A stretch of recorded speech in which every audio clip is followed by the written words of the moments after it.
Many are the plans in a person's heart, but it is the Lord's purpose that prevails. Proverbs 19 verse 21. Do not replace us, Lord.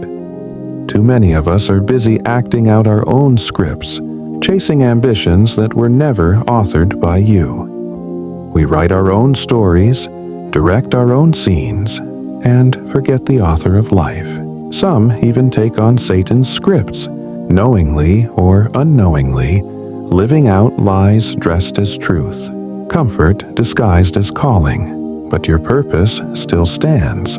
Your script is the only one that leads to life. Tear up the pages we've written for ourselves. Silence the whispers of the enemy. Let our lives be aligned with your divine storyline, so that when the curtain falls, it is your glory that fills the stage. Do not replace us, Lord, on Become the Sermon.